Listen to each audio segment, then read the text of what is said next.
Welcome back to college football, episode number 19.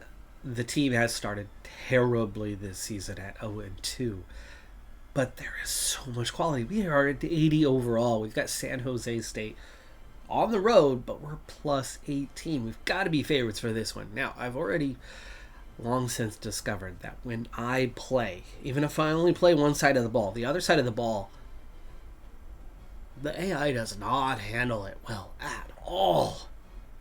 But the simulation has its problems itself. But it seems to be less problematic. So let's see if the AI handling the whole game can get us on track. It does get us on track. We go to 1-2, and we get the MAC Defensive Player of the Week. 3 sacks, 6 tackles for loss, meaning all 6, right? I think a sack counts as tackle for loss as well. So all 6 tackles that we made in total amounted to tackles for loss. So Hutton, great job there getting into the backfield. That's also your national Defensive Player of the Week. Checking back in on recruiting, we've got 3 4-star guys at the top of the list. We lead the way in all of them, though it is costing us a lot of hours. Guys 4 through 11 at just 10 hours each are all comfortably ahead. And then the other 3 guys that we brought in a little bit later that didn't have us on their list already. Well, I guess we started them at the same time. They just weren't on the list initially, but had no other offers. Those 3 have all made their way to number 1 on the list now and are starting to, well, they've all just reached number 1. It's going to take them a little while to pull away. Then we get into our next group, the ones that there were challenges that I was like, hey, I'm pretty dang confident we can win this challenge. We can sign this name. And we are number 1 for each of them. Bigger problem, though, amongst that is that there is some struggles. You can see Cahill in particular. Like, we are being caught. We're being chased down as we get into the later stages. Well, yeah, it's pushed down to top 5 here. It's halfway through that battle already.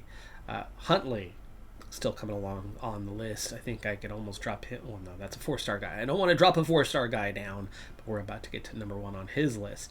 We got another 4-star here that just got his first hours in. There's a couple guys that are worried about the championship contender part. I think a few wins will rectify that and get us back on track. So I have not pulled away from those guys just yet. And then these bottom dwellers, these 3-star guys, just having an offer is pulling ahead for quite a few of them.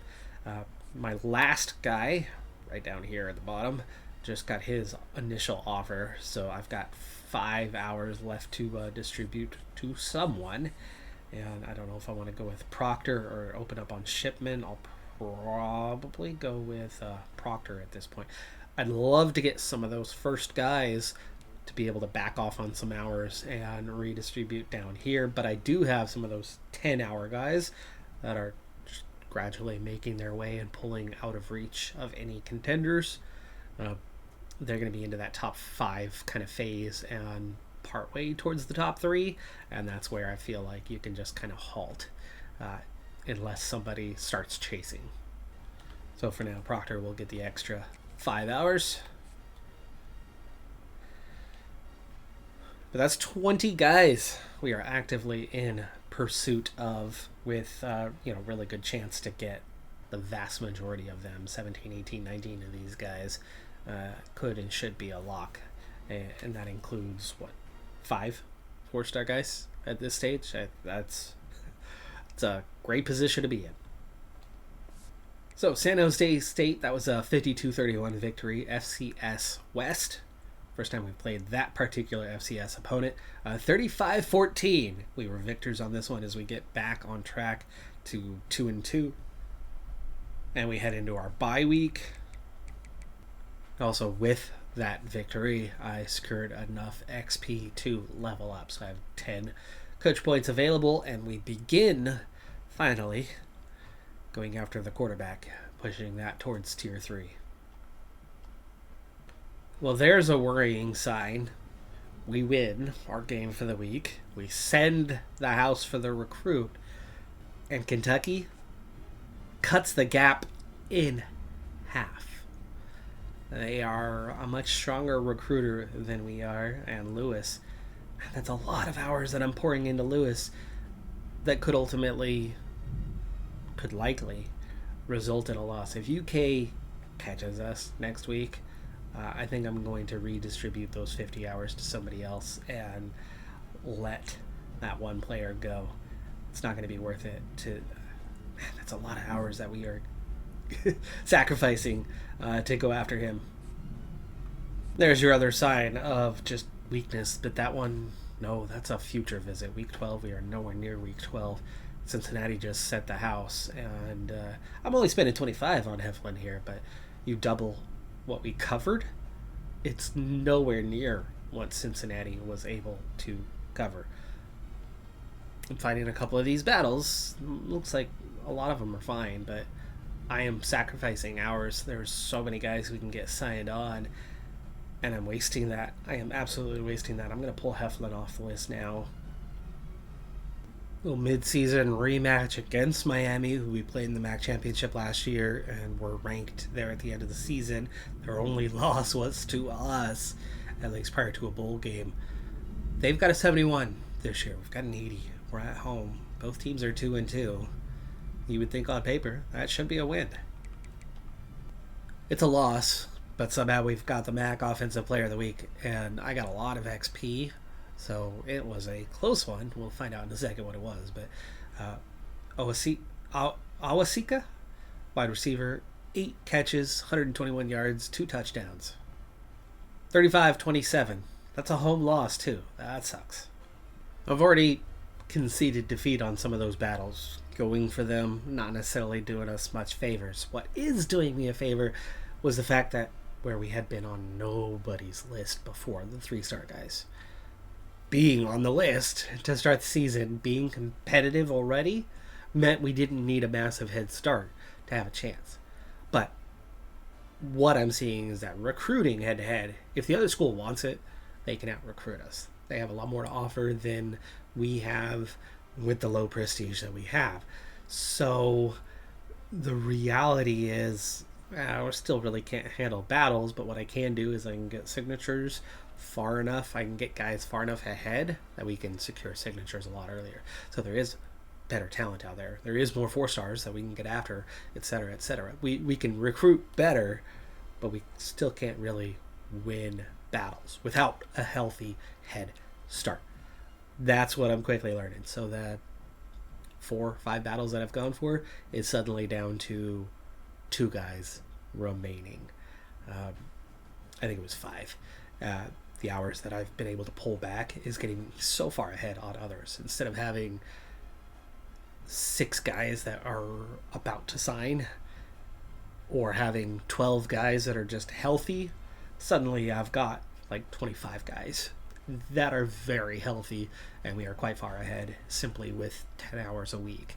And then I'm really down to just this last group of, hey, can we get going and get a head start? And I'm on a couple guys that are at that point, I'm finding the ones that I can get that healthy lead on and get their signatures. The biggest problem we have so far is the rough start to the season, which has lowered the championship contender rating quite a bit for the school for the time being. We need to secure a few more wins to bring that up for that grouping who do care about that. They need us to be playing better than we are at the moment. I need us to be playing better than we are at the moment. UMass on the road, massive favorites. We better freaking win this, otherwise I'll know something's up with this season. We got the win and another MAC Defensive Player of the Week, something we've been doing a lot of. 2 sacks, 4 tackles, 3 tackles for loss for Yarborough. We're now on to an edge player instead of a nose tackle. The inevitable has happened with Lewis, though, and we're almost on commit status, which is the sad part of this. 50 hours a week for a very, very long time. And Kentucky's got him. There's no way we can come back now. They've already pulled ahead of us. They're pulling away week by week. I'm going to concede defeat on this one. I do have some guys with the deal breaker situations at the moment. I'm not giving up on them for now, though. But I do have I'm going to keep these guys on the list just in case we can get back under track. But that's that whole group of first 4-star guys. A couple of them deciding that there's deal breakers, and one of them getting out recruited on. So that's 100 hours a week all season long that is kind of going down the drain. But if we're solidly getting our 3 stars anyway, going after some 4 stars, I think is worth it. I don't want to battle on 3 stars though. There's just too many options out there. You can see that I've been able to back off on some of the first guys because they are just so far so comfortable on the lead. There's this kicker. We can get him. Visually, the bar graph is always deceiving because it always cuts it down the top 8, top 5, top 3 battles. As I'm getting what I'm doing is I'm waiting until I get down to a top 5. Once we get into that top 5 phase and there's no contenders, that's when I'm backing off to save the hours. I could turn around and add those hours. That's that healthy head start that I think you can hold somebody off on. But this one, bar graph looks so full, yet we're not in a top 5 scenario. After losing 35-27 to Miami, we beat UMass comfortably, 31-7. That was kind of the first bad team we've had on the calendar this year. Central Michigan, on paper, was not very good, and we were at home. Wasn't that comfortable, though, but we win 42-28. Next up is Ball State, who are just 2-5, and we're at home. Toledo, not having the greatest of seasons, so we're on the road there. Buffalo on the road. If we split those and win one of them, I'd be happy. And then you got Northern Illinois at home. We really should be winning each of these home games, or at least... Oh, there's only 2 home games left. We really should be winning both of them. And then Bowling Green on the road might not be an easy one. So I would think we need to be taking about 3 wins in the last 5 games here.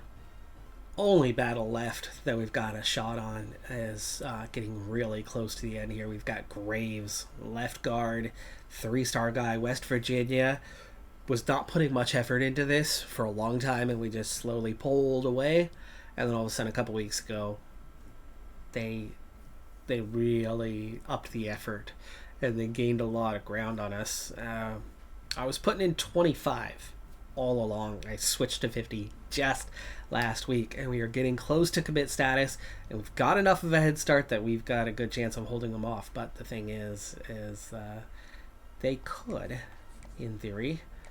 Damn, I was hoping for this week. You got to schedule it at least 1 week out. But we could pitch proximity to home.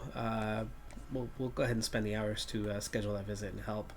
That might be too late. It's a week ahead of what they're doing. We got a definite shot to still win that one. But a couple of these 4 stars are starting to get some challenges. In fact, 3 of those 4 stars are now being challenged. And then there's 2 4 stars that I still haven't gotten after, and we still haven't even made the list. And then I've got some 3-star. Holy crap. That is Oklahoma coming out strong for this corner. They're throwing 50 hours in isn't going to make much of a difference. That is miles ahead. However, we are in beginning stages, right? It's not even top 5, and that was just 10 hours from us. But it's Oklahoma. I don't know how I have any chance of holding out against them on that one. All those last 2 home games, I think, are must-wins, and we got one of them here. We go to 5-3. Looks like Graves is going to go over that line this week, and we've got the head start, but man, West Virginia's getting close, and it could come down to a battle, in which case I think we would lose. Toledo's got a nice 5-3 record, but they're only a 64 overall. We're on the road, so it's going to be a tough game to try to take the win against Toledo, and it is a loss. We dropped to 5-4. I was hoping to split these 2 road games. That's a loss on the first one. Now we have to win the next one to be on track for our goals. Graves has been pushed into a recruiting battle. So we hit the line, but we don't get his signature. West Virginia got close enough. Yeah, there's no way we're going to get this guy now. But we do have both with upcoming visits. So you never know. We win that game, they lose their game, they could teeter in our direction. Our visit comes first too. Maybe we can get his signature at game day. Sadly, Buffalo's the better team, though their record is identical to our current record of 5-4. It's going to be a tough road win to secure after losing the easier game. But Del Stumpf, current quarterback, has set the single season passing touchdowns record with some games left to go. The last 3 games included a win against Ball State at home, and we barely pulled it off, 38-35, and then we barely lost to Toledo on the road, 45-40, and then we barely beat Buffalo on the road, 41-38, in getting that single season touchdown record. We've got 2 games left to go here in the regular season, and we are now on track for at least a 500 record, which means our prestige should not take a hit. If we can get 1 or 2 more wins out of those last 2 games, we might see ourselves teetering towards the 1.5 star range here at the end of the season, and playing in a bowl game. Northern Illinois has slipped to just a 65 overall for this season and just 5-5, and we're at home. Should be a victory to round out our home portion of the season to get us to that 7-4, but we've lost one of these before, so we'll see how the team does. And they did lose. We dropped to 6-5, and we lost Graves on the week that he was coming for the visit because we lost the game. Had we won the game, I think Graves signs with us. So that cost us in 2 ways. And now we've got a difficult road game at Bowling Green to try to finish off a winning season as opposed to a 500 season. Here's another. It just goes to show how far off we are compared to everybody else due to the prestige. It's Penn State, okay, so it's massive prestige, but we've been going all in. 50 hours on Huntley for a while. It's about to push into top 3, yet Penn State probably, I'd say 2.5 times the amount of progress last week that we were able to make, probably because they went all in. That was probably 50 hours, but 2.5 times what we're able to do. And we've got A+ on the deal breaker for this guy, so it really sucks. Graves had an A+ too. Really hurts to lose these guys. Meanwhile, Proctor, here's another one. I've been going 40 hours on him. Boise State's been chasing and not really gaining, yet they just I've been putting in 40 hours and they just easily. So I'm going to end up losing all or most of these battles, which is going to be just a massive waste of hours. Really is. It's going to hurt to lose. We're losing virtually all of them. So the scraps strategy and getting huge head starts works great. I've been too aggressive after battles this year because we are losing all of them. We're losing all of those battles, whether 3-star or 4-star, doesn't seem to matter. Bowling Green's only a 62. It is a winnable road game. They are just 5-6. I'm just nervous about our ability to pull it off. And they don't. We dropped to 6-6, and it's going to hurt. We've got 4 guys potentially leaving over playing style, and suddenly as our championship contender rating drops, I could potentially lose some recruits, but I'm also set to lose probably 3 guys due to the championship contender, 3 guys due to pro potential, and 4 guys due to play. 8 guys, make that. 8 guys due to playing time. Single season record, Awasika, receiving yards record. Del Stumpf has the single season passing yards record at the same time. So not the way we wanted to end the season, but at least we pick up a couple records, I guess. And we've lost at least 1 recruit already. This is one I can't fix anymore. The championship contender, we've plummeted to a D. With that, I mean, we are 6-6. We might have a bowl game, but I don't see that picking up. We're gonna lose all of these guys. It was 6 players off my board that we lost, and suddenly I'm down to 24 that we are solidly actively recruiting, when it was 30 that we were solidly actively recruiting and looking really good on about 27 of them. That was so many for this stage of the season. I was so stoked, but that late collapse, a couple losses to end the year, absolutely killed our recruiting for next season. John Stumpf, quarterback at Ole Miss, has won the Heisman this year. Speaking of Heisman, Heisman coached at Akron. I finally looked it up, and it seems like a good segue into a little history on what the heck Akron and the Zips and our mascot has to do with. And along that journey, I found that John Heisman did coach Akron, as it was formerly called, Butchner or whatever, for a couple of years in the early stage of his career as the innovator coach, who then picked up the title. This was well over 100 years ago. Now, Akron is tied to the B.F. Goodrich. It was headquartered there. B.F. Goodrich, today we know as somebody who makes tires, but rubber all along has been one of their key things. But they made something called zippers. And the zippers were really popular at the time, just over 100 years ago. The zippers, though, are not the zippers we know of now. The popularity of the zipper, as in like zipping up your jacket. Well, there was another thing called a zipper, and it used that, a zipper, as it later became known as, but it was an over-the-shoe rubber boot. And the zipper, which was originally the nickname they had picked for the university, later got shortened to the Zips, and the competition, the naming contest at the university, had a number of choices.